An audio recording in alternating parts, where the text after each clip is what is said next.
right, good evening, everyone, and welcome to Free.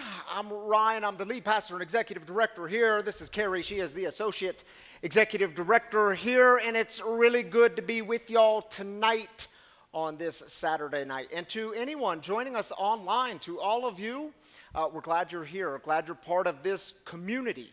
Welcome. Just to remind you, this is a community for addicts, loved ones of addicts, and spiritual refugees. And what we do here is break the silence of addiction while creating space for healing, recovery, and spiritual connection. And there's always one thing we don't do here in this community. You can shout it out on the count of three. 1, 2, 3. We don't do shame. We don't do shame. But Carrie's going to tell you what we do. Yes, hello. If you are new here, welcome. We are glad that you're here. We would love to get to know you. After service, come and find one of us, and we'll get you hooked up with one of the welcome bags. Inside the welcome bag, you'll find some fresh roasted wagon coffee from the extraordinary Tammy Canada, who is not here this evening, but her coffee is. And you'll also get some free swag and the card that's in there that's a meeting schedule. But if you flip the meeting schedule over, you'll see a QR code. If you scan that code, you'll go to our link tree and you'll find all the ways to get connected. So you'll find our meetings, you'll find our different events. Most importantly, you'll find how to sign up for our newsletter. Our newsletter is actually how you get connected. You find out all the different events we have going on, who our guest storyteller is, and all just the other goodies that we have going around here. Mm-hmm. For example, you will also learn, we had a meeting here from the problem gambling meeting. It used to be, we're switching that meeting. I forget, it used to be on Wednesdays, I believe. We are now switching that meeting to Monday evenings in the prayer and meditation room. That is going to be at 5 p.m. So if you would like to support that meeting, it is on Mondays in the prayer and meditation room. And I think that starts this week, I'm pretty positive. Next, we have an overwhelming demand, guys. We had the Recovery Resource Fair. We had over 90 people apply for the 45 spots that we had. It is insane, all the amount of people that are going to be in this building. Insane in the membrane. I mean, not really like that, but that's all right. You can sing Cypress Hill. That's okay. Just rap. Anyhow, so they're going to be all different kinds of recovery. There'll be sober livings, there'll be treatment centers, there'll be recovery coach training. Really, if you think about it, there's probably going to be representation of it. It's completely free to attend. It's going to be in this entire building on Thursday, March 12th from 11 to 2 p.m. Again, it's totally free to attend, so bring your friends if you're looking for anything. It's also a great way to network, so even if you were not picked as a vendor, you can still come and meet other people who work in the recovery field. And there's going to be food trucks. And there's food trucks. Yes, good point. Also, if you guys have any interest in getting baptized here, I'm sure, Ryan, you'll hear a little bit, I think, in his sermon tonight, perhaps? No, just kidding. No baptism in the message. No baptism. That was last week in St. Louis. I think we were talking about baptism. I think that's why that's in my brain. So anyway, friends, if you want any interest in getting baptized, we will be doing baptisms here on May 2nd. We're only doing one service that evening. You do not need to remember that part right now. We'll remind you with plenty of time. But if you are interested in getting baptized, it is required that you attend What is Baptism Night on April 23rd from 5:30 to 6:30. So if you have any interest, come and talk to one of us, specifically Ryan. Send me an email, Ryan at Free Recovery Community. I know a couple of you sent me an email tonight. I've got a couple others, but yeah, we do the baptisms in the wagon here, the wagon that lives just outside. If you haven't been part of our baptism service here before, it's kind of a cool time. We fill up the wagon with water. By the way, if you're like, man, that baptism stuff, that's just kind of creepy. Why do we do that? It's very simple here. It is publicly proclaiming that you believe that God has been with you the whole journey, even when you were out making a mess of things, and now if you are in recovery, God never left you. God's always been with you, and you are declaring that publicly, and you're also declaring this very important question that I ask everyone, and that is, do you confess that you are not damaged goods? Very important in this community. The only requirement for membership here, if you've been wondering about membership, can I just say a word about that? It's really simple. If you have a desire for belonging, you're in. That's all you do. If you desire to belong, you're in. Anyway, we'll talk more about that at baptism night, but I hope you be a part of it if it's been something you've been wanting to do. That's all I Is got that for it? you. That's Okay, it. thank you, Carrie. All right, y'all, the way we get started on Saturday nights is with celebrations. We start with the good. We lift up the good. Saman will have a mic on this side. Jerome will have a mic on this side. We take 3 minutes for this. Maybe you're celebrating a sobriety anniversary or birthday or whatever the new thing in your life or recovery is. We celebrate it all here. If you're joining us online, drop your celebrations in the YouTube comments or the Facebook comments, and we will join with you there. Yeah, this is always a very profound part of our time together to celebrate and cheer for one another, and God joins with us in these celebrations, and it's so important for us to start this way to remember the gratitude. Start with what we have. So let's take 3 minutes. All you got to do is raise up your hand, and they'll bring you a mic. This time is yours. I'm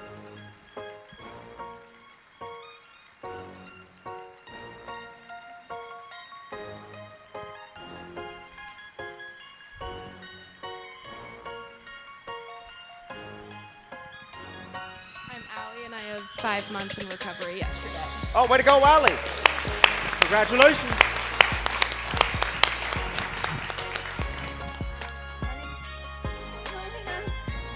My name is Simona, and I'm 2 years, 8 months off of fentanyl, and February 12th is my methamphetamine. All right, congratulations to you. My name is Paige, and my boyfriend Max has 4 years today. 4 years, Max. Way to go, buddy. I remember 4 years ago.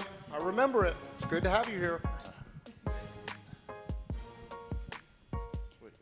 Hey, I'm Steven. I want to celebrate the blessing that 2 of our friends decided to come join us here tonight for the first time. All right, welcome, 2 friends. Glad y'all are here. I'm Jack. I got 60 days, and we got Lexi and Jody over here that just celebrated their 30 days. All right, 60 days, 30 days. Congrats to you all. Hi, I'm Tony. I have 30 months sober from alcohol and 4 months sober from cocaine. Way to go, Tony.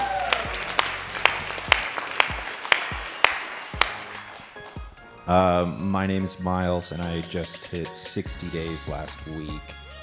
Way to go, Miles. Happy Thank you. 60. My name's Alex, and I got 49 days of recovery, and I got 2 amazing friends to celebrate it with. Way to go, Alex. Happy 49 days. I'm Sunny, and I got 55 days clean and sober. All right, Sonny.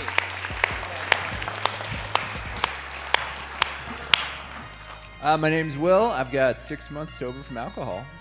Will. Way to go, buddy. I'm nervous. My name's Ellie. I have 91 days sober and free. All right, sober and free. Happy 91. Hi, my name's Dietrich. I have 60 days sober today. All right, happy 60 days. It's a big deal. My name is Mandy, and I'm celebrating 5 years without alcohol. All right, Mandy, happy 5 years. Congratulations. Man, once we get going, we don't stop, do we? I know, this is epic. You see me all the way down in the very back corner? I know, all the way all down. the way down. But then I had to say it and jinx the whole thing. Anyone else? No one else? Simon, you want to come join me up here? I would love to. Mrs. Tammy Cannaday is at a gymnastics meet with her daughter Shiloh. So good luck, Shiloh. Good luck, Shiloh. I hope it's going well. I know yes. it started about an hour ago. So, thank you, Jerome.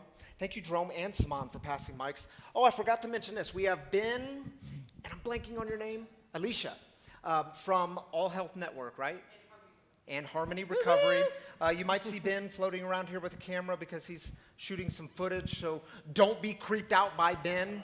He's not a creepy guy at all. He's going to make everyone feel at home. But if you see him roaming around, that's what he's doing here, and good luck to you all. I'll do a quick celebration. My name's Saman. I went to Harmony, and I just celebrated 9 years in February. That's it. There we go. Yeah. Harmony. Harmony saved my life. Yeah. Yeah. All right, let's join our online people. You want the first one? Yes, I will. Talia Plake 6437 celebrating 437 days clean and sober today. All right, That's we'll amazing. celebrate that. Welcome. All right, Jeannie says, I'm in Costa Rica, sorry. Anyway, I'm in Costa Rica on a sober recovery retreat with Recovery Elevator. Nice. Pura vida. Hey, Yeah. congratulations to you and have fun out there. Be safe. Nicole Lopez, 57 days sober today and go back to work on March 10th. Yay! All right, way to go, Nicole. That's amazing. Mimi says, celebrating Andre, who had 2 years on the 14th. My mom also has 2 months sober, and I was nominated for the National Leadership Honor Society. We do recover. We do. Yes, Mimi, congrats to you. Good stuff. And Andre. Tammy and your mom. Kennedy. Hi, Mrs. We celebrated 3 kids' birthdays this week. Yes, you did. Let's celebrate chaos. Chaos. Yes, we did. Bring it. We thrive in chaos. We do. Yeah, we do. You ought to see the Kennedy household, all this cake and, woof. All right, y'all, it's always fun to celebrate with you. Simon, I'm just going to set this on the couch so it doesn't roll off. I mean, you know. There's a little ladybug. Okay, so last week I made the mistake in telling you we were in our final week of this Recovering Love series. I don't know why my mind thought we were only doing 3 weeks. We're doing 4 weeks of Recovering Love. So we're going to talk about some of that tonight. Here's the video.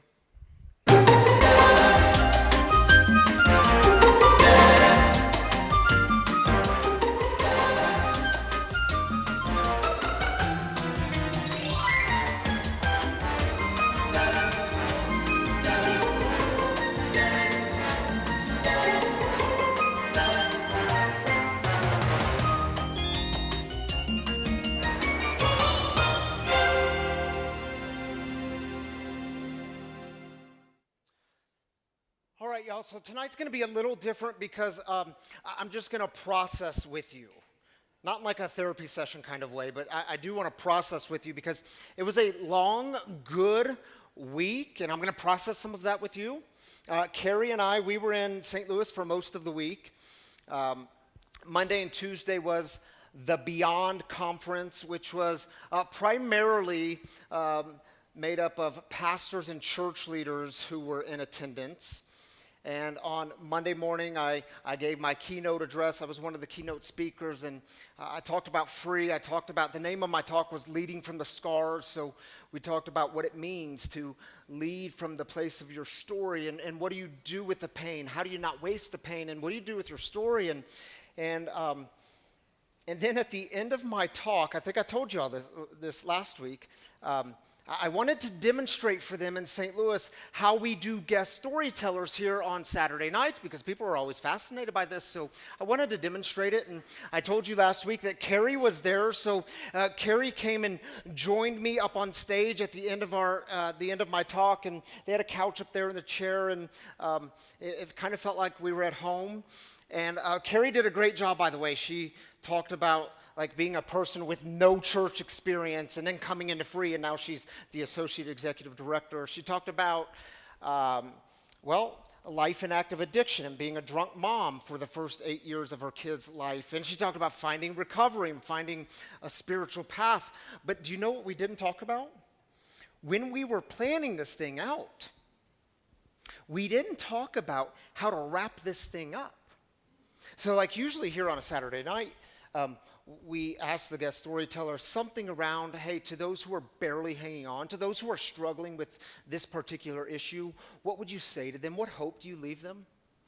And we didn't talk about how to wrap it up. So Carrie's talking, and I'm thinking to myself, man, how do I close this thing down? We didn't talk about it. And so, y'all, here's what happened. I blurted out the first thing that came into my mind. I don't know why this came into my mind, but I blurted this thing out.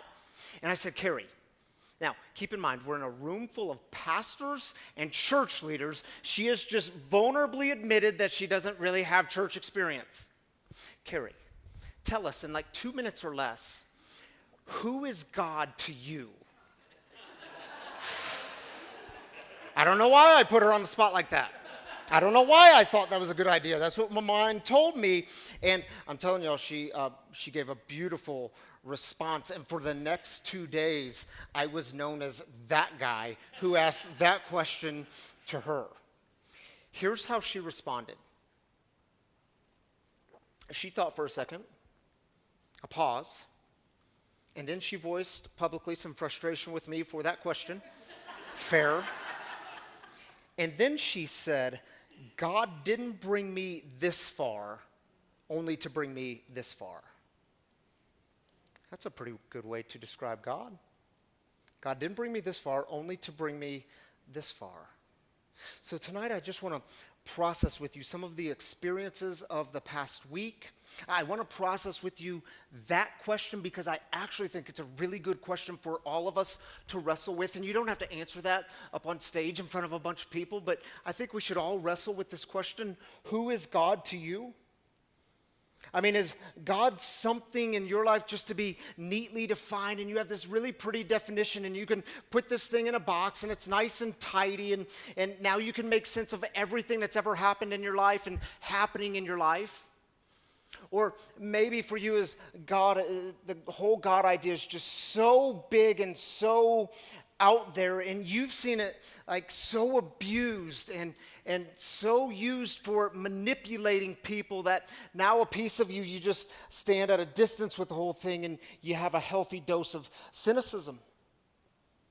And my assumption is that many of you here, you've had these profound, someone leaned on the lights. Hey, Will, can you hit that button on the left that says all off? No, but yeah, hit the all off button. Ta-da. Oh, ta-da, there you go, there you go. Many of you here have had these profound spiritual experiences, like moments that were very real for you, and you can spin out after these moments. You can try to make sense of it all. You can try to put answers to the whole thing. You can try to put it in a box, or you can simply welcome it in and embrace it and allow it to be the thing that actually provides for you. Very interesting. Last year, the Pew Research Center, they gave us some research, and here's some of what they found. They found that 83% of Americans say they believe that God or a universal spirit exists. Next one. 86% of Americans believe that humans have a soul or spirit in addition to a physical body. And then they also found that roughly 8 in 10 Americans believe there is something spiritual beyond the natural world, even if we cannot see it. And what do you do with all those experiences? The ones you couldn't necessarily see, but you could feel them, and they did something for you. You would tell me these experiences, they changed you. They in some way provided for you in ways that you didn't even know you needed providing. Have you ever been there? Some of you know that I grew up with a brother and a sister. Yeah. That was around the year 2000. I graduated high school 2000. I think this was taken in 2001. That's my brother Brandon in the middle, my sister Brandy on the end, B-R-A-N-D-I, by the way. She spells it with an I, very important. Yeah, some of you know this. Do you know one of my last experiences with my brother was actually in St. Louis. He was living in the St. Louis area. It was 3 weeks before he was killed in a car accident, and we went to get tattoos together. It was my second tattoo. I still have that thing because it turns out those things are permanent. And do you know what I remember most about this moment? When we got in his car, which was a Geo Metro, the size of like a micro machine, when we got in his car, he had a bumping system in it, and we turned it all the way up, and it was Papa Roach. Because Papa Roach was very popular in about the year 2001.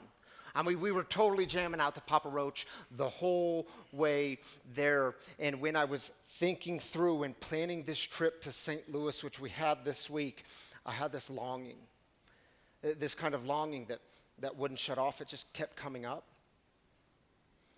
And it was this longing to Do you know I've never been to the site of the road where my brother was killed in that car accident from this brutal disease of addiction? He was the drunk driver. He relapsed. He was the drunk driver. I have never been to that site, and I've been to St. Louis many times since then, and I've never gone to that site. I've been to the graveside many times, his tombstone many times. That's in mid-Missouri, 2.5 hours away from St. Louis, but I'd never been to that place on that road. And this month, February, marks 25 years since his passing, and something in my spirit kept saying, Ryan, just go there. Ryan, you just need to go there. So on Tuesday afternoon, after the conference was over, I asked Carrie if we could take a drive out there, and she said yes, she agreed to this. And earlier that day, Carrie asked me a very interesting question. She says to me, have you ever thanked your brother? And when she said that, I knew that's exactly what I needed to do. Oh, that's what I need to do. I need to thank him. And the truth is, I have grieved him. So this wasn't like a moment of closure for me. I got closure a long time ago. I have grieved him. I have forgiven him. I did that work in my 4th step and then again in my 9th step and wrote a letter, and I've forgiven him, and I have loved him, but I have never thanked him. What a profound thing to do. And I needed to thank him because so much of his story has everything to do with my story and why I'm here and why I do what I do today. So we're driving out towards the boonies just outside of St. Louis, and we get on this little 2-lane highway where that accident happened, and his car crossed the center line, and here we are on this little 2-lane highway. And the problem is, well, it's been 25 years. And all I have is these police drawings and a partial police report that my mom was able to snap a photo of and text it to me that day. And y'all, I'm telling you, we were like FBI detectives on Tuesday afternoon. I mean, if there was cameras there, I'm pretty sure we would be on the next episode of CSI St. Louis. Because we go into this small town police department to ask some questions. And that lady there, she was so kind and so nice and so helpful. And she's looking at these drawings and she's pulling it up on the maps and pulling up these reports. And she says, man, there's just too many discrepancies in this report. I mean, according to this report, the accident could have happened here or it could have happened here, and we just don't really know. And the whole time she's saying this stuff to me, I'm thinking to myself, man, I don't really need those exact answers. That's not really what I need. That's not really why I'm here. And we were able to boil it down to about 1.5 mile stretch of highway of where this accident could have happened. And at one point, we went into this gas station that was on that 1.5 mile stretch of highway, because you do know people in gas stations, they know some things. They've been places. This is a small town, so we walk into this gas station, and do you know what I first noticed? There was one lady behind the counter, and she had a name tag on. And her name was Brandy, spelled with an I. B-R-A-N-D-I. And I'm asking her these questions, and the whole time I'm asking these questions, I thought, man, that's not really why I'm here. I mean, as if finding the exact spot, as if the skid marks are still going to be there. I mean, that's not really why I'm here. I've got some work to do. And so we get back in the car and we drive a few feet down the road to the intersection of Dalbo Road and Highway 79, because that intersection was in the police report. And so we parked the car, and I told Carrie, I'm just going to step out for a moment. I'm going to take a little walk. And so I step out. I start to walk, and I said some words out loud. I was talking to my brother, and I thanked him. I thanked him for being my greatest teacher when it comes to shame. Because there was many times in my teenage years where I did not understand this disease of addiction, where I thought shame would work. I thought I could say it enough times to him where it would change his life and it would set him free and get him sober. And all the times I shamed him, and he never did it back. I thanked him for leading me towards the God of love and the God who is always there in every moment, even the darkest moments, because God was there even in his death. And then I thanked him for the first time ever. I thanked him for being my brother. A very powerful moment for me. And then I walked back to the car. I got in, we started to drive. I said to Carrie, I said, do you mind if I just turn up the music? I didn't turn it all the way up, but I did turn it up. And do you know what song was playing? I mean, y'all, let me tell you, Papa Roach is not on my playlist. It is not on my Pandora stations. It ain't on my Spotify. And the first song that comes on is a Papa Roach song. And I asked, well, is this God? I mean, we call them God winks or God, what do we call them? Not coincidences, but that word, God shots. Well, is this God, or is this like Brandon? Is this his spirit speaking to me and letting me know he's here and giving these signs? And I mean, you got Brandy in the gas station spelled with an I, and then Papa Roach playing. And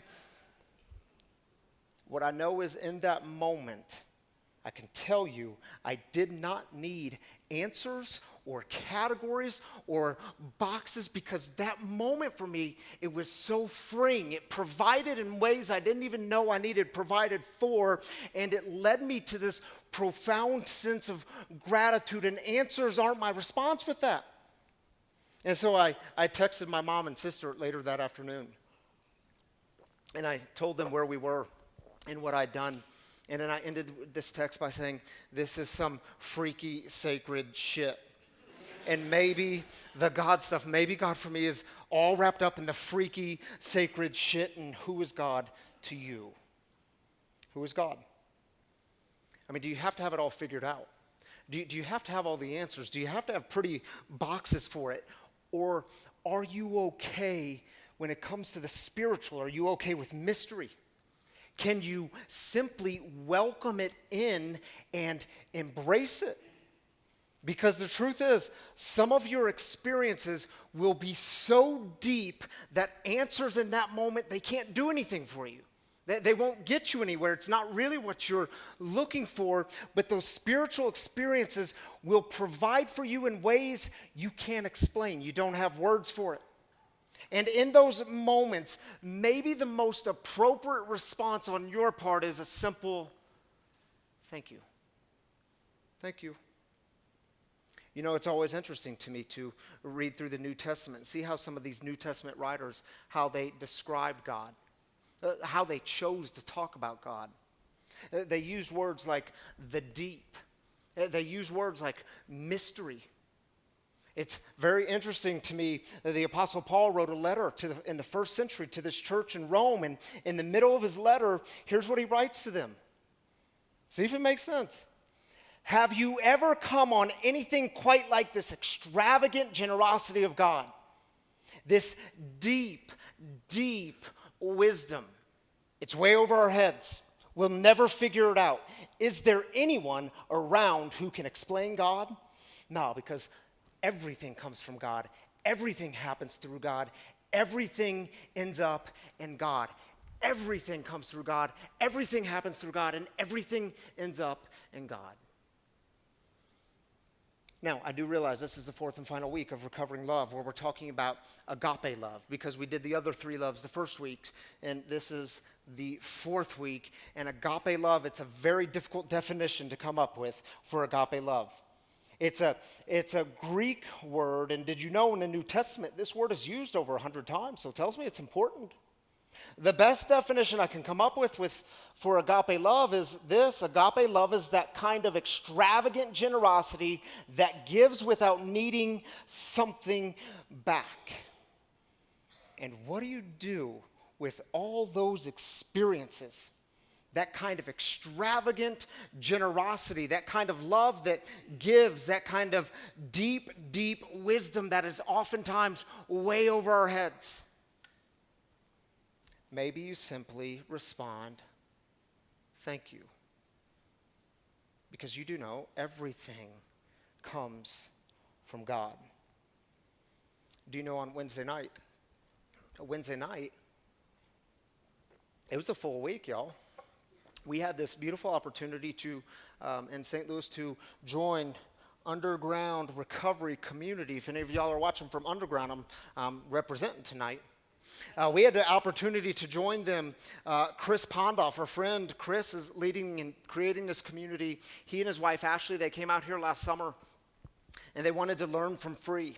They wanted to see how we do things here, and they went back to St. Louis and are creating this beautiful community. And he says, everything we do here at Underground, we're taking the model of Free. We're doing it how you guys do it at Free. So we're learning from and with you all. And it was this powerful experience because there we were sitting in their service on Wednesday night. And they started with celebrations just like we do here. And during celebrations, Carrie says to me, hey, I hope you just take a minute and take it all in. And then Chris invites me to give the message, so I was able to preach there. And then after the message, Chris invited both Carrie and I to be the guest storytellers, and they asked us questions about Free and what we do here. And I had this moment where I was sitting up there on that stage, and it was like, oh man, I get to do this. Man, I get to be a part of this, and it's so strange to me. This Free thing is like floated across the country, and it's landed here in St. Louis, the place where I had my first drink, the place where I've experienced trauma, and the place where so much happened, and now I get to be part of this redeeming story, and man, I get to do this. I get to do this. And it's wild because being a person in recovery, well, if I look back at my high school whiteboard, my visioning board, well, being an addict in recovery was never part of the visioning board. Much less was it to start a community and hang out with a bunch of addicts and alcoholics and loved ones of addicts and alcoholics and spiritual refugees. That didn't make the whiteboard. But in that moment, I didn't need to have it all figured out. I didn't need to have answers. It was very simple. God gives, and sometimes I don't understand it. It's over my head, and everything ends up in God, and thank you. Thank you. Who is God to you? What do you do with all those experiences, the ones you can't explain, but you have felt them? They did something to you. They changed you. They provided for you. You might look at your own recovery and ask this question. I've asked it many times and it leads nowhere. You might ask this question, well, how come I made it out of the dark pit, but they didn't? How come I'm still here, but they're not? And there's no answer that's going to be sufficient for you in that moment, because the truth is it's a bit of a mystery, and are you able to embrace, welcome in that mystery? You might have moments in your life where you stop and you look around and you say, man, I can't believe I get to do this, because I know my story and I know where I was 5 years ago, 10 years ago, maybe it was 30 days ago, and I get to do this. I get to be here, and in those moments, you can't explain exactly how it happened. You don't have the words to articulate it, and even if you could, it wouldn't be enough. Because you do know there's a bit of a mystery to the whole thing, and are you able to welcome in the mystery? And you might have had some experiences with God that you feel so deeply. They are so real, but words are not enough to describe it. They do not capture it. And maybe all you know is God didn't bring me this far only to bring me this far. The only thing you're really convinced of is when it comes to the spiritual journey, the whole thing is way bigger and deeper than you thought. And if you arrive to this place, I'll close with this. If you have arrived there, I would tell you you're in a very good place. It is a sweet spot. You don't have answers, good. You don't have it all figured out, good. There will always be some religious folk that come to you and say, no, you got to know exactly where you stand on every issue. You got to know exactly what you believe in God, and you got to be able to define that thing. You got to be able to put that thing in a box. And no. Let's talk about the sweet spot. The Germans, they have a word for this. Y'all know I love words. Say this word with me, Grenzbegriff. Yeah, Grenzbegriff. It's a German word, so you got to enunciate, Grenzbegriff. Grenzbegriff describes that which is very real but is beyond analysis and description. Here's what one author says about it. It's been said that the soul is naked of all things that bear names, a bit like God, because when I'm talking about God, I'm talking about a reality known, felt, and experienced but one that cannot be located in any specific physical space in any tangible way. When we talk about God, then, we're talking about something very real and yet beyond our conventional means of analysis and description. When I'm talking about God, I'm talking about your intuitive sense that reality at its deepest flows from the God who is Grenzbegriff. Yeah. You don't have it all figured out? Good. Me neither. But let me ask you, is it good? Is it loving? Is it generous? Does it lead you to the place of gratitude? Does it lead you to a place of humility? Does it provide for you? Does it hold you in your weakest moments? Does it constantly invite you into something deeper? Who is God to you? And what's it like to stand in the presence of the God who is beyond analysis and description, the God who is Grenzbegriff? So here's what we'll do. We're going to hear a song together. This is a little mashup, one that's been overused, the song Oceans. So I like mashups when they do that, but this is a mashup of Oceans and You Make Me Brave. Some of you might know it, some of you might not. It's okay. During the song, as always, you can sit and be seated and just do your own thing. You do you.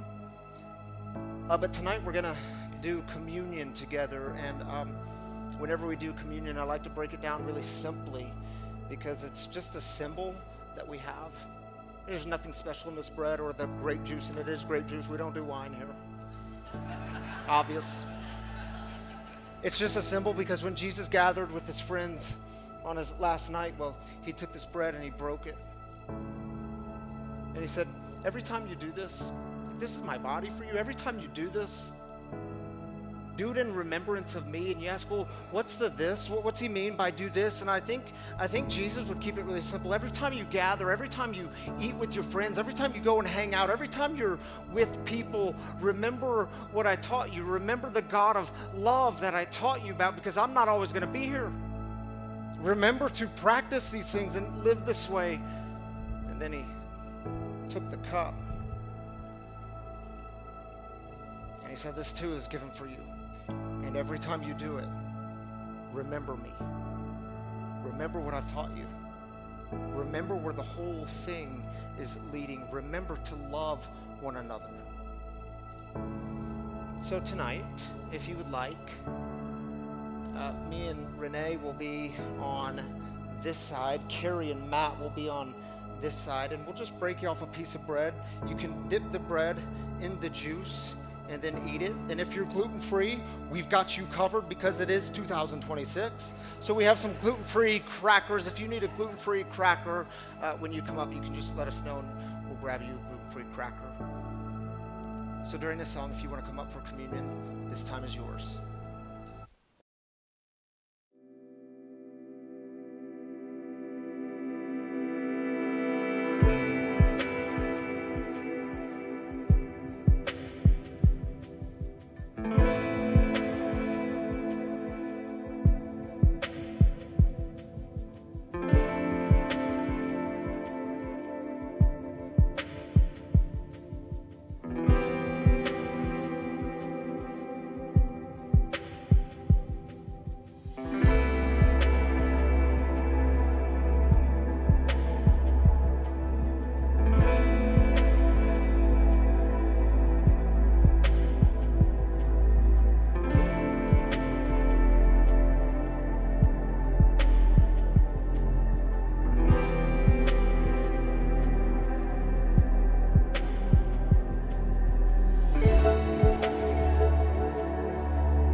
we doing here? Just bear with me.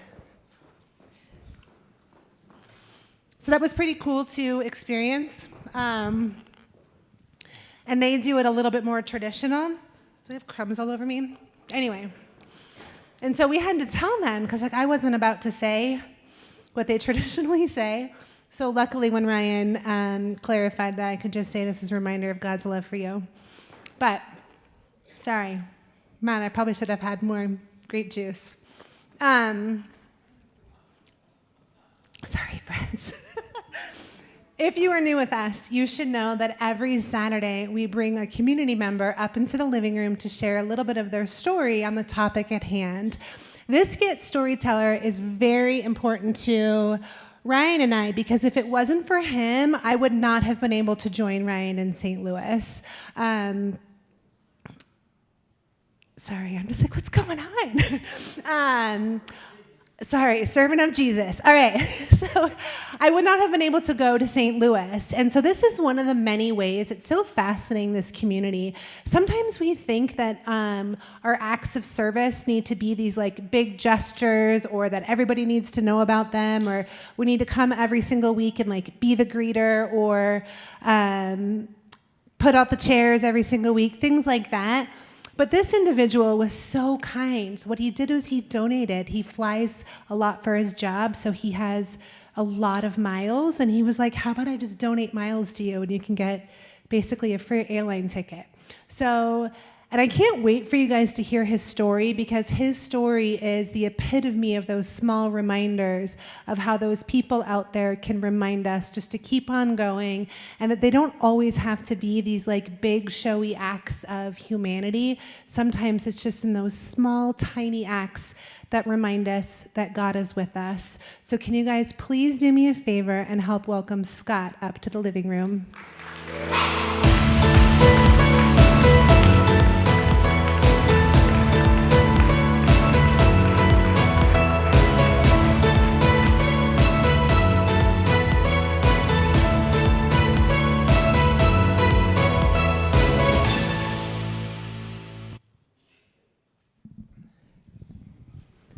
How you doing? I'm doing all right. And all right. You? I'm doing good. I was telling you guys, I hope you guys looked on social media too, because on Wednesday when Ryan and I were sitting up on the living room, I'm like, guys, I had to take a picture. So I totally took a picture of like the audience, because it was such a trip to do exactly what we do, but in St. Louis. So thank you again for allowing me to go. And I want them to get to know you a little bit. So I want to jump into your story. Your story's a little rough. A little. So I want to kind of start with that, and tell us a little bit about what your upbringing was like and what your active addiction was like, and then we'll get to the good stuff. Normal upbringing, middle class, loving parents, but just unaware, and there was some addiction and chemical dependency in family members that I learned after, struggling with my own addiction. But it was a moral failing. It was a shortcoming. You didn't believe in God or all of these things. And, but my addiction was on and off. I white knuckled it for, 9 years basically, and nothing worked. And at one point, I found myself in trouble with the law. I was charged with a huge number of crimes. Small town, got convicted, was sentenced to 256 months, and that translates to 21 and a half years. And I cried and cried and cried, and it's like, okay, I knew that I was going to be facing some time, and the plea deal they were going to give me was 12 and a half or 14 years. So I opted for the trial and buckled down. Once I got into prison, I buckled down and did all the legal work that I could possibly do, and won my appeal, reverse and remand, on the first 3 of 8 arguments. So I was then kicked out of prison because prisons, it's a money-making machine. I ended up in Colorado from Kansas, and dumped out in Colorado on the 22nd day of December of 2008. But I want to start back, and I don't know if this was before or after that time, but one of the things that we also talked about, which, as you guys know, that we do have other locations at, so part in Lyman, which is in eastern Colorado, we talked about this. So it's a prison town. It's a prison or jail. I'm not sure the difference between the two, but out in Lyman. And there's a pastor out there who is really working hard because it's once you're in the system, it is really hard to not get out, like to get out of it, right? And you just go back and forth, and especially when you're in a small town. And that was something that you were, yeah. And so again, like that's why again this community is so important in those places like Lyman or really anywhere. They're going to start live streaming our service while they're in the prisons, and so they actually have a little bit of hope while they're in there. Sorry, that's my little tangent, and let's support Lyman. But back to what your story was, you told a story about you were going to be transported. Yeah, when I was transported from the county jail to the intake facility to go to prison proper, the deputy that was tasked with driving me 2.5 hours to the intake facility for prison, we got in the car and got away from the county jail, and he handed me the handcuff keys, and he's like, hey, here, free yourself up, and I'm going to buy you dinner. And I was like, this seems like a trap. And he's like, no, if you wanted to injure me, you would do that regardless of the handcuffs or not. So, and, you know, it showed a little humanity. And then later in life, after I got out of prison, he wrote me a couple times while I was in prison. And then he himself found, found the wonderful world of narcotics and benzos and alcohol. So, you know, he knew at that time that he was probably struggling, but, you know, a little bit of humanity went a long ways, so. And I want to plug how that simple acts of kindness to remind us of our own humanity, and especially for those of us who have been there, to turn around and help out the next person.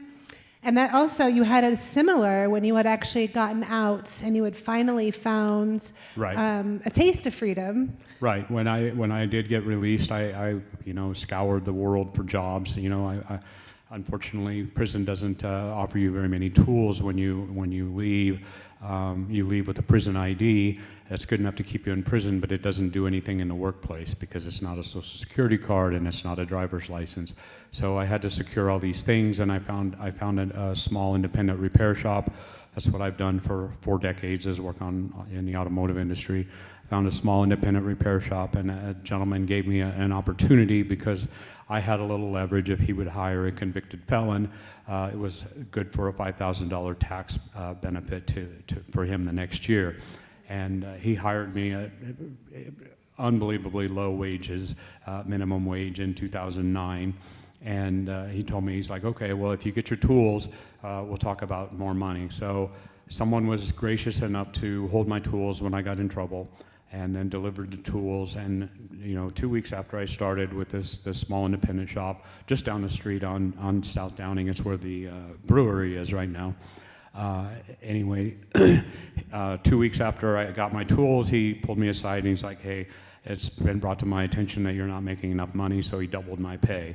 And 2 weeks after that, he pulled me aside again and said, hey, it's been brought to my attention that I'm still not paying you enough. So he doubled it again. So I was making incredibly good money for a convicted felon, less than 6 months after I got out of prison.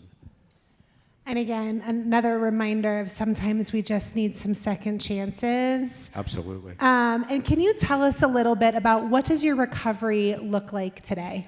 What does that look like today? I try to attend meetings. Unfortunately, I'm getting older and I like to be in bed early, and a lot of the meetings are 7, 8, 9. But when I first got out, I was living in a shelter, and everything I did revolved around meetings. It was meetings on nearly every night of the week that I could possibly make them, on weekends, and it helps. 90 meetings in 90 days. There's a reason that is a mantra in these rooms. And I do want to say that you are here almost every single Saturday as a greeter. You're usually standing back by the wagon. And then again, I want to thank you so very much for your ability, like you helping me get to St. Louis. Absolutely. And now I'm going to do to you what Ryan did to me, so I apologize. But I know that you struggle with the God stuff. Absolutely, absolutely. And, you know, early in recovery, a very close friend of mine that got sober shortly before I did, you know, we talked in great lengths about the whole God thing. And God can be anything, you know, anything greater than yourself, whether it's the rooms, your community, a hobby, or a group that you participate in, you know, things that don't involve drugs or alcohol.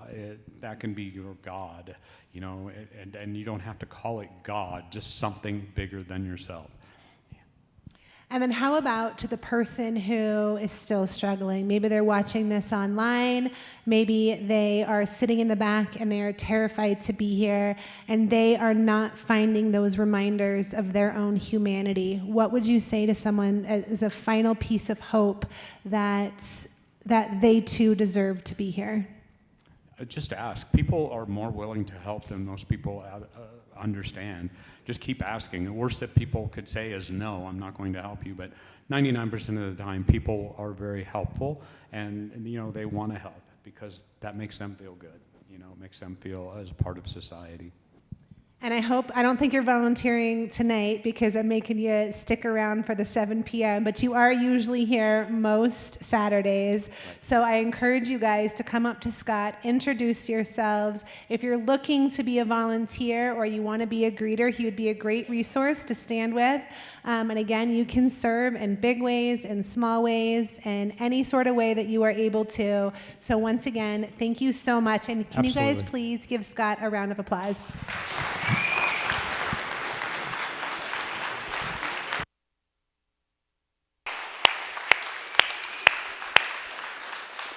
Thank you, Scott.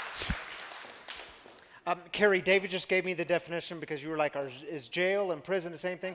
Jail, bad. Prison, really, really bad.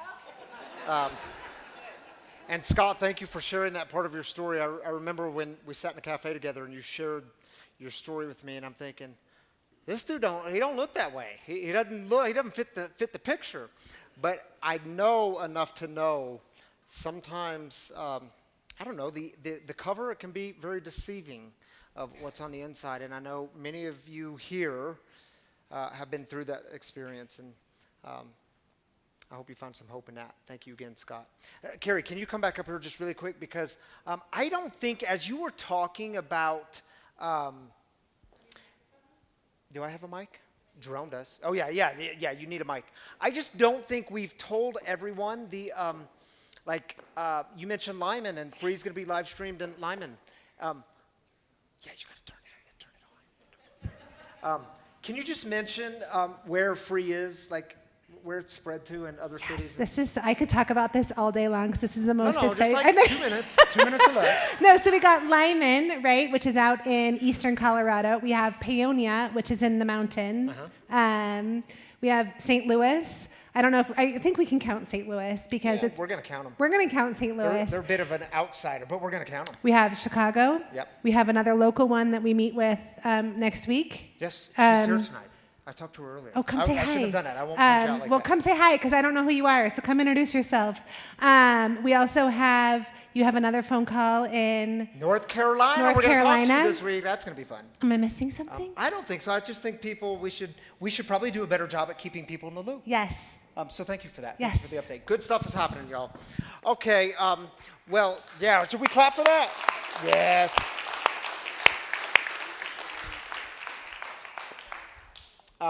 The way we close things here on a Saturday night is with, we begin with celebrations. So this is similar. We call these, but they're the opposite, heartaches.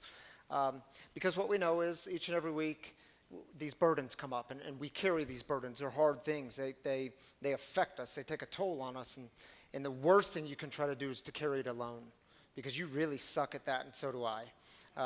We have community. We have a God who hears the cries of the people, a God who is always with us. So this time is for if you need some prayer, some encouragement, some lifting up. We take 3 minutes for this.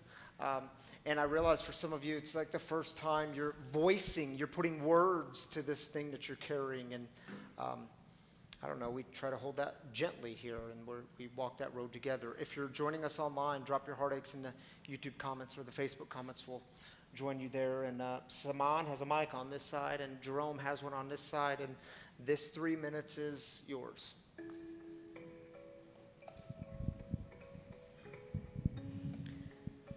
My name is Michelle. I'm an alcoholic, and here we go again. I'm going to ask for prayers for my brother and his family in Israel. The past 12 hours has been really, really bad, and it's just going to keep getting worse over the next couple of weeks. So if you can keep them in your prayers, they're living in a bomb shelter again. Thanks. Yeah, prayers for all those affected. Hi, I'm Carrie.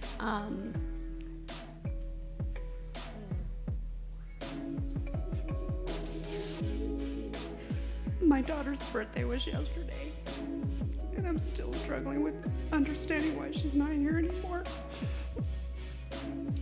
Can we give Tawny a big heavenly birthday? Happy birthday, Tawny.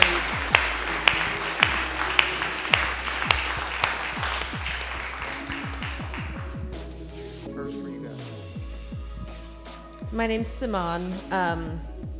Prayers for you guys, Carrie. I know that's so very difficult. And it's interesting that you said today, why did I make it out and they didn't? And I've struggled with that all day today. I found out last weekend my son's very first Little League football coach, who became great friends with us, he passed away.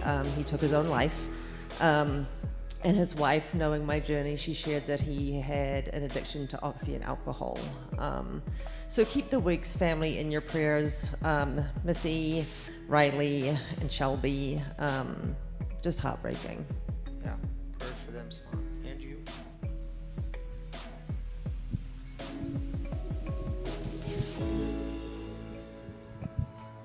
Hi, my name's Lauren. I just wanted to keep Jess in our prayers. She is a part of our community. She is battling cancer that has come back, and said I was allowed to ask for prayers. So I would like to have that happen. Thanks, guys. Yeah, thank you, Lauren. Jess is very much a part of this community. And Jess, if you're joining us online tonight, lifting you up, prayers, continued prayers for you.